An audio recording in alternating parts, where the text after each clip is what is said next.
Good morning. This is Design Hybrid Campus. ഞാൻ നിങ്ങളുടെ English faculty Akshaya Ajeesh. So welcome. ഇംഗ്ലീഷിൻ്റെ പുതിയൊരു ക്ലാസ്സിലേക്ക് എല്ലാവർക്കും സ്വാഗതം. And this class for BD university BA first semester first year students. Okay, അപ്പോൾ നമ്മുടെ ഫസ്റ്റ് ക്ലാസ്സിൽ നമ്മൾ പഠിച്ചു എന്താണ് ദ ഏജ് ഓഫ് എൻലൈറ്റ്മെൻറ്റ് എന്താണ് എന്നുള്ള കാര്യം നമ്മൾ പഠിച്ചു. അത് 18-ാം നൂറ്റാണ്ടിലെ ഇംഗ്ലണ്ടിലെ കലയുടെയും ഒരു ചാരുതയുടെയും ഒരു കാലഘട്ടമായിരുന്നു. അതുപോലെ തന്നെ കലയ്ക്കും സാഹിത്യത്തിനും ഒരുപാട് ഇമ്പോർട്ടൻസ് കൊടുത്തിരുന്ന ഒരു കാലഘട്ടമായിരുന്നു എന്നൊക്കെ നമ്മൾ പഠിച്ചു അല്ലേ. ആ കാലഘട്ടത്തിൽ ആളുകൾക്ക് എങ്ങനെയായിരുന്നു, ഒരു സൊസൈറ്റി എങ്ങനെയായിരുന്നു, അവരുടെ വെൽത്ത് കൂടുകയും സമ്പാദ്യങ്ങളൊക്കെ കൂടുകയും എന്നുവെച്ചാൽ വളരെ റിലാക്സ്ഡ് ആയിട്ടുള്ള വളരെ പ്ലസൻ്റ് ആയിട്ടുള്ള നല്ലൊരു കാലഘട്ടമായിരുന്നു ദ ഏജ് ഓഫ് എൻലൈറ്റ്മെൻറ്റ് എന്ന് പറയുന്നത് എന്ന് നമ്മൾ പഠിച്ചു അല്ലേ. അടുത്തതായിട്ട് നമുക്ക് പഠിക്കാനുള്ളത് ഫ്രഞ്ച് വിപ്ലവം. എന്താണ് ഫ്രഞ്ച് വിപ്ലവം എന്നതിനെ കുറിച്ചിട്ടാണ് നമ്മൾ പഠിക്കാൻ പോകുന്നത്. ഫ്രഞ്ച് വിപ്ലവം എന്ന് പറഞ്ഞാൽ എന്താണ്, അതിൻ്റെ കാരണങ്ങൾ എന്തൊക്കെയായിരുന്നു എന്നൊക്കെയാണ് നമ്മളിന്ന് പഠിക്കാൻ പോകുന്നത് കേട്ടോ.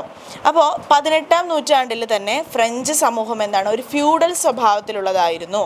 എന്താണ് ഫ്യൂഡൽ സ്വഭാവം എന്ന് പറഞ്ഞു കഴിഞ്ഞാൽ ഒരു രാജാവ് ഉണ്ടായിരിക്കും. ആ രാജാവിൻ്റെ ചിട്ടകൾ അല്ലെങ്കിൽ അദ്ദേഹത്തിൻ്റെ നിയമങ്ങളനുസരിച്ച് പെരുമാറുക, അദ്ദേഹത്തിൻ്റെ ബാക്കിയുള്ള ആളുകളൊക്കെ അദ്ദേഹത്തിൻ്റെ നിയമങ്ങളനുസരിച്ച് പെരുമാറുക എന്നതാണ് ഒരു ഫ്യൂഡൽ, ഒരു ജന്മിത്വം എന്നൊക്കെ നമ്മൾ പറയില്ലേ, അത്തരത്തിലുള്ളൊരു സ്വഭാവത്തിലുള്ളതായിരുന്നു എന്നാണ് പറയുന്നത്. 18-ാം നൂറ്റാണ്ടിലെ ഫ്രഞ്ച് സമൂഹം കേട്ടോ. ഫ്രഞ്ച് സമൂഹം എങ്ങനെയായിരുന്നു, ഫ്യൂഡൽ സ്വഭാവത്തിലുള്ളതായിരുന്നു എന്നാണ് പറയുന്നത്. രാജാവിനായിരുന്നു എന്ത്, പരിപൂർണമായിട്ടുള്ള അതോറിറ്റി. രാജാവാണ് ദ സുപ്രീം അതോറിറ്റി എന്ന് പറയുന്നത് ആരാണ്, രാജാവായിരിക്കും. ഓക്കെ, സമൂഹത്തെ പുരോഹിതർ, പ്രഭുക്കന്മാർ, കർഷകർ അല്ലെങ്കിൽ സാധാരണക്കാർ, എങ്ങനെയാണ് പുരോഹിതർ, പ്രഭുക്കന്മാർ, കർഷകർ അല്ലെങ്കിൽ സാധാരണക്കാർ എന്നിങ്ങനെ 3 എസ്റ്റേറ്റുകളായിട്ട് എന്ത് ചെയ്തു, തരം തിരിച്ചിരുന്നു. ഓക്കെ, സമൂഹത്തിൽ എങ്ങനെ തരം തിരിച്ചിരുന്നു, ആദ്യം പുരോഹിതന്മാർ, പ്രഭുക്കന്മാർ, മൂന്നാമത് എങ്ങനെയാണ് കർഷകർ അല്ലെങ്കിൽ സാധാരണക്കാർ എന്നിങ്ങനെ 3 എസ്റ്റേറ്റുകളായിട്ട് എന്താണ് നമ്മുടെ സമൂഹത്തെ ആ കാലഘട്ടത്തിൽ ഫ്രഞ്ച് സമൂഹത്തെ തരംതിരിച്ചിരുന്നു. എന്നുവെച്ചാൽ വിവിധ എസ്റ്റേറ്റുകളായി തരംതിരിച്ചിരുന്നു. ആദ്യ 2 വിഭാഗത്തിൽപ്പെട്ടവർക്ക് എല്ലാ സുഖ സൗകര്യങ്ങളും എന്താണ് അനുഭവിച്ചറിയാൻ പറ്റിയിരുന്നു. ആദ്യ 2 വിഭാഗത്തിൽപ്പെട്ടവർക്ക്, അതാരൊക്കെയാണ്, പുരോഹിതന്മാരും പ്രഭുക്കന്മാരും. ഇവർക്ക് 2 പേർക്കും എങ്ങനെയാണ് എല്ലാ തരത്തിലുള്ള സൗകര്യങ്ങളും എല്ലാ തരത്തിലുള്ള ആനുകൂല്യങ്ങളും എന്താണ് അവർക്ക് ലഭിച്ചിരുന്നു. ഇത് 3-ാം വിഭാഗത്തിൽപ്പെട്ട സാധാരണക്കാരിൽ വലിയ അമർഷമുണ്ടാക്കി എന്നതാണ് പറയുന്നത്. 3-ാം വിഭാഗത്തിൽപ്പെട്ട സാധാരണക്കാരിൽ എന്തുണ്ടാക്കി, വലിയൊരു അമർഷം ഉണ്ടാക്കി. കാരണം അവർക്ക് എല്ലാ തരത്തിലുള്ള ആനുകൂല്യങ്ങളും എല്ലാ കാര്യങ്ങളും അവർക്ക് കിട്ടുന്നുണ്ട്, എല്ലാ സുഖ സൗകര്യങ്ങളും ലഭിക്കുന്നുണ്ട്. പക്ഷേ ഇവർക്ക് എന്താണ്, ഈ 3-ാം എസ്റ്റേറ്റിൽപ്പെട്ട ആളുകൾക്ക് ഒരു തരത്തിലുള്ള ആനുകൂല്യങ്ങളും ലഭിക്കുന്നില്ല. ഇത് അവർക്ക് എന്താണ്, അവരുടെ ഉള്ളിൽ ചെറിയൊരു ബുദ്ധിമുട്ടുണ്ടാക്കി. ഇക്കാലത്ത് ഫ്രാൻസ് ഭരിച്ചിരുന്ന ലൂയി 16-ാമൻ്റെയും ഭാര്യ മേരി അന്റോണിറ്റിൻ്റെയും ആഡംബര ജീവിതം ഫ്രാൻസിനെ കടക്കെണിയിലാക്കി. ആ കാലത്ത് എന്താണ്, ഫ്രാൻസ് ഭരിച്ചിരുന്ന ലൂയി 16-ാമൻ്റെയും ഭാര്യ മേരിയുടെയും ആഡംബര ജീവിതം എന്ത് ചെയ്തിരുന്നു, ഫ്രാൻസിനെ കടക്കെണിയിൽ ആക്കിയിരുന്നു. കടക്കെണിയിൽ നിന്നും രക്ഷപ്പെടാൻ വേണ്ടിയിട്ട് എന്താണ്, പുതിയ നികുതികൾ ഈടാക്കുന്നതിനെ കുറിച്ച് ആലോചിക്കാൻ എന്ത് ചെയ്തു, ആളുകളോട് പറഞ്ഞു. എന്താണ്, ആ കാലഘട്ടത്തിൽ ഫ്രാൻസ് ഭരിച്ചിരുന്ന ലൂയി 16-ാമൻ്റെയും അദ്ദേഹത്തിൻ്റെ ഭാര്യ മേരിയുടെയും ആഡംബര ജീവിതം ഫ്രാൻസിനെ എന്ത് ചെയ്തു, കടക്കെണിയിലാക്കി. ഈ കടക്കെണിയിൽ നിന്ന് രക്ഷപ്പെടുവാൻ വേണ്ടിയിട്ട് അവരെന്ത് ചെയ്തു, പുതിയ നികുതി പിരിക്കാൻ ഉത്തരവിറക്കി. ഓക്കെ, അങ്ങനെ ആ നികുതി ഈടാക്കുന്നതിനെ കുറിച്ച് ആലോചിക്കാൻ വേണ്ടിയിട്ട് എന്ത് ചെയ്തു, 3 എസ്റ്റേറ്റുകളുടെയും യോഗം എന്ത് ചെയ്തു, വിളിച്ചു വരുത്തി. 3-ാം വിഭാഗക്കാരായ സാധാരണക്കാർക്ക് നികുതി സമ്പ്രദായത്തിൽ തുല്യത വരുത്തണമെന്ന് എന്ത് ചെയ്തു, എല്ലാ പുരോഹിതന്മാരും മറ്റ് പ്രഭുക്കന്മാരും അടങ്ങുന്ന 2 എസ്റ്റേറ്റുകൾക്ക് അനുഭവിക്കുന്ന എല്ലാ പ്രത്യേക അവകാശങ്ങളും റദ്ദു ചെയ്യണമെന്നും എന്ത് ചെയ്തു, അവർ ആവശ്യപ്പെട്ടു. ഓക്കെ, അപ്പോൾ ഫ്രാൻസ് ഭരിച്ചിരുന്ന ലൂയി 16-ാമൻ്റെയും ഭാര്യയുടെയും ആഡംബര ജീവിതം ആ കാലഘട്ടത്തിൽ അവിടെ ഫ്രാൻസിനെ കടക്കെണിയിലാക്കി. അപ്പോൾ ഈ കടക്കെണിയിൽ നിന്ന് രക്ഷപ്പെടുവാൻ വേണ്ടിയിട്ട് അവരെന്ത് ചെയ്യാണ്, ഒരു പുതിയ നികുതി സമ്പ്രദായം അവിടെ കൊണ്ടുവരാൻ വേണ്ടി പറയുകയാണ്, അങ്ങനെ ഒരു ഉത്തരവിറക്കുകയാണ്. അപ്പോൾ അങ്ങനെ ഈ നികുതി സമ്പ്രദായത്തെക്കുറിച്ച് ചർച്ച ചെയ്യുവാൻ വേണ്ടിയിട്ട് ഈ 3 എസ്റ്റേറ്റുകളുടെയും യോഗം വിളിച്ചു വരുത്തുന്നു.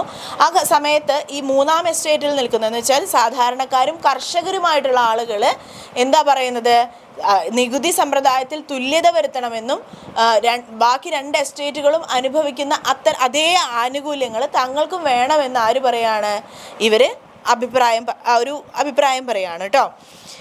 ഒടുവിൽ മൂന്നാം എസ്റ്റേറ്റുകാർ സ്വയം ദേശീയ അസംബ്ലിയായി പ്രഖ്യാപിക്കുകയും ചക്രവർത്തിയിൽ നിന്നും രാജ്യത്തിൻ്റെ അധികാരം പിടിച്ചെടുക്കുകയും ചെയ്തു. അങ്ങനെ അവർ ഇത് സമ്മതിക്കുന്നില്ല എന്ന് കണ്ടപ്പോൾ അവരെന്ത് ചെയ്യാണ്, ഈ മൂന്നാം എസ്റ്റേറ്റുകാർ സ്വയം ഒരു ദേശീയ അസംബ്ലിയായി പ്രഖ്യാപിക്കുകയും ചക്രവർത്തിയിൽ നിന്നും രാജ്യത്തിൻ്റെ അധികാരം പിടിച്ചെടുക്കുകയും ചെയ്തു. അങ്ങനെ